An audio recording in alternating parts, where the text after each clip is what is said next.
Bonjour à tous, c'est aujourd'hui qu'on installe Linux.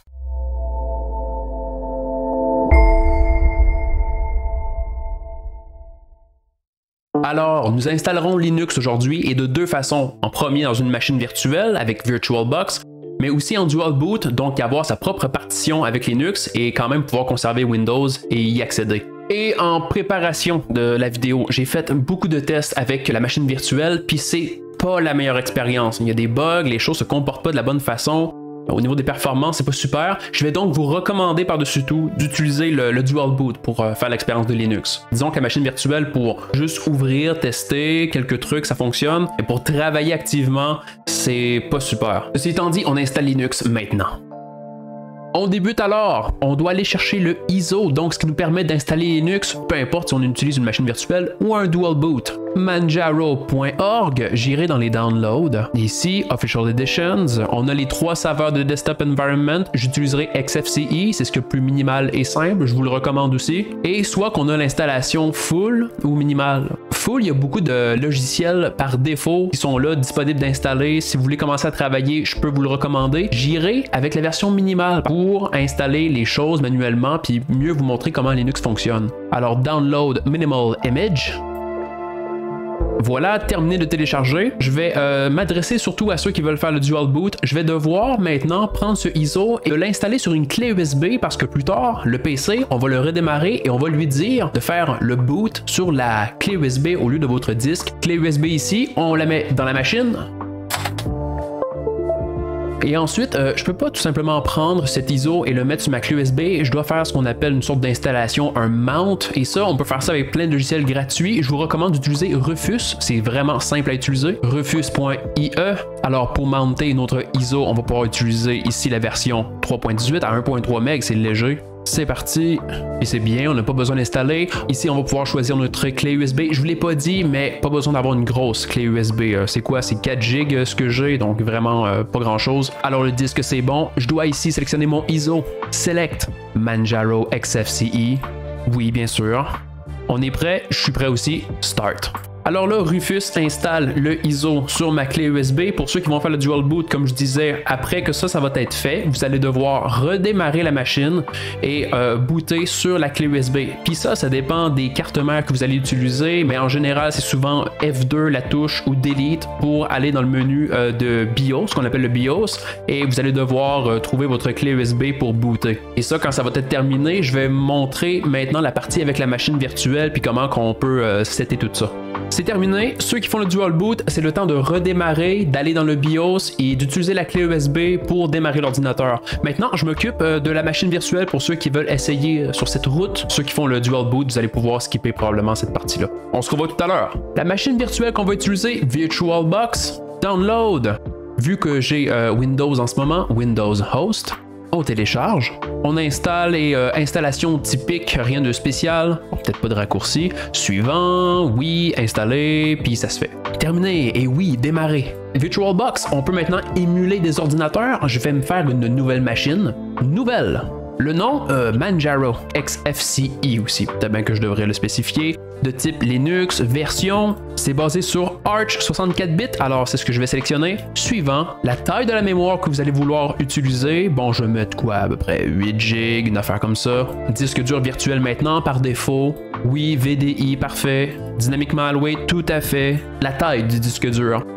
Pour la démonstration, j'aurais vraiment pas besoin de beaucoup. Vous pouvez mettre ce que vous voulez. 30 GB, c'est sûr que ça va être suffisant. Voilà. OK. Maintenant, configuration. Et ici, je peux m'occuper de différentes parties de mon ordinateur dans Système, carte mère, tout est bon. Processeur, si vous avez plusieurs processeurs pour avoir des meilleures performances dans la machine, allez-y. Disons que je vais mettre peut-être 4 processeurs d'alloués à la machine. Ensuite, stockage. Notre disque dur, j'irai activer le Solid State Drive pour émuler un SSD, meilleure performance quand même. Et on a un lecteur de disque ici parce qu'on simule une machine. On doit mettre quelque chose dans ce lecteur-là et c'est ici que je vais mettre le ISO qu'on a téléchargé avant. Ici, vide, le petit CD, choose a disk file. Et ici, j'ai mon ISO. VirtualBox est maintenant seté. OK. Et on peut maintenant démarrer la machine.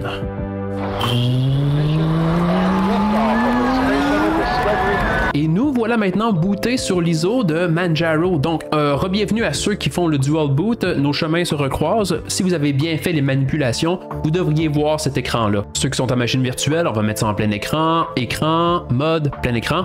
Et quand vous allez cliquer dans l'écran et qu'il va avoir le focus, vous n'allez pas pouvoir récupérer votre curseur pour aller ailleurs sur votre machine. Vous devez utiliser la commande host pour enlever le focus de la fenêtre. Et ça se fait avec contrôle droite à côté des flèches. Alors, on n'est pas encore lancé dans Manjaro, on est seulement dans Grub. C'est un menu pour booter Manjaro pour la première fois.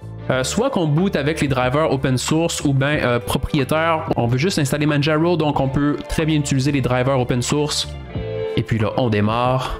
Et voilà, on est arrivé dans Manjaro. On est dans un environnement exactement comme si on l'avait installé sur notre système. Mais là, dans le fond, on est sur l'ISO, on est sur la clé USB si vous faites le dual boot. On ne l'a pas encore installé malgré que le tout fonctionne, mais tout va être vraiment super lent. Message d'accueil, merci beaucoup, j'en parlerai tout à l'heure. Directement installer Linux, donc Launch Installer. Passez par là directement aussi si vous avez fermé le menu par erreur. Launch! Il y a la langue ici, vous pouvez mettre français si vous voulez. Je vais continuer quand même en anglais. Il y a beaucoup de ressources en ligne pour l'anglais, là, je vous le dis. Des fois, ça peut vous aider à vous débugger. Je continuerai donc avec l'anglais. Time zone, peu importe, oui. Le clavier, vous pouvez ajouter des layouts comme vous voulez. Je vais commencer par le défaut. Je vais rajouter un layout en français plus tard. Next!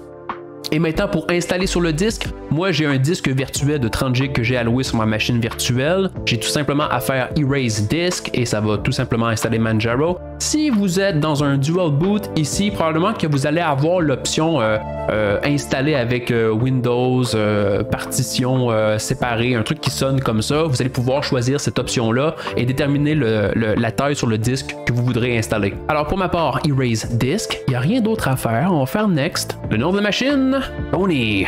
Le nom du login, c'est bien. Ici, le mot de passe pour se connecter, pour ouvrir une session. Moi, je m'en fous. Eh oui. Est-ce que je veux me loguer automatiquement sans demander le password? Non, pas du tout. Et est-ce qu'on veut utiliser le même mot de passe pour l'administrateur? Des fois, il y a des actions comme installer des logiciels, faire des mises à jour qui demandent un password. Ici, vous pouvez en faire un différent, mais moi, j'utiliserai le même. Alors, sommaire des changements. Tout est très bien. On y va. Install.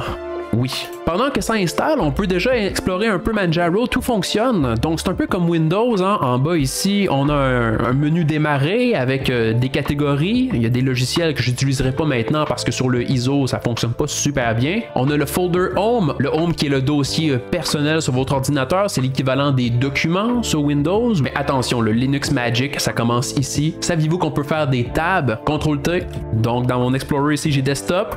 Et ici, je pourrais avoir mes documents, tout dans la même fenêtre. On n'a même pas ça dans Windows. C'est fantastique. Merci pour tout. Et puis hop, Linux est maintenant installé sur le disque. Pour ceux qui font le dual boot, c'est maintenant le temps d'enlever la clé USB de votre système pour pouvoir redémarrer et tomber sur Linux, sur votre partition correctement installée. Pour ceux qui sont dans une machine virtuelle, prenez votre curseur et complètement en bas, vous allez avoir des contrôles ici pour votre machine virtuelle. Dans périphérique, lecteur optique, je vais enlever le ISO.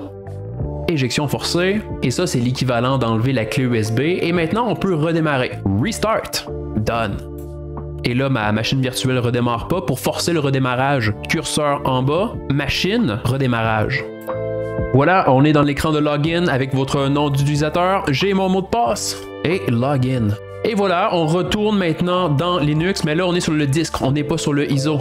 Et là, écran d'accueil. Ici, j'ai pas grand chose à dire, mais je vais quand même vous mentionner que le wiki est pas mal du tout, il est disponible en français. Il y a beaucoup d'informations sur comment faire plein d'affaires avec Manjaro. Si vous êtes nouveau, je vous le dis, il y a beaucoup d'informations, je l'ai beaucoup utilisé moi-même pour me déboguer.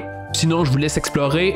Launch at start, quand on démarre, je veux pas avoir, merci, je veux pas avoir ça. Maintenant, regardons donc un peu, ça consiste à quoi Manjaro? On voit déjà que d'emblée sur l'interface, ça fait beaucoup penser à Windows. Comme je disais, il y a le launcher ici, l'heure qui est en bas avec les calendriers, contrôle pour le son, Internet, on a des contrôles pour fermer la machine, logout, restart. Sur notre bureau, il y a la corbeille, il y a le file system, donc tous les dossiers qui ont rapport avec le fonctionnement de l'ordinateur. utilisateur et aussi le Home qui va être votre endroit, vous en tant qu'utilisateur, c'est là que vous allez travailler puis mettre vos choses. Avant d'aller plus loin, la première chose à faire quand on installe un nouveau système Linux, c'est toujours de faire les mises à jour. Et les mises à jour se font à partir d'un programme. Ici, dans le menu démarrer, si vous tapez, bien sûr, retenez que je suis en anglais, Add Remove Software. C'est à partir de ce programme que vous allez installer tous vos logiciels parce que contrairement à Windows, sur Linux, on passe par quelque chose qui fait un peu penser à un App Store. Si je fais une analogie avec Apple, c'est un endroit où tous les logiciels sont disponibles et entretenus par les développeurs. Donc on n'a pas besoin d'aller sur Internet, tout se fait ici.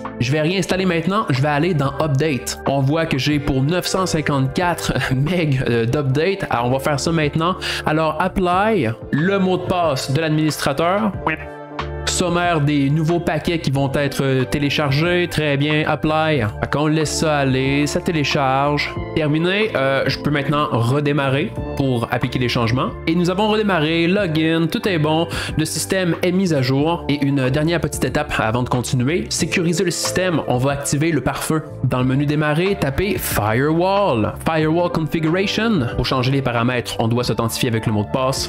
Et tout ce que j'ai à faire, activer. Terminé.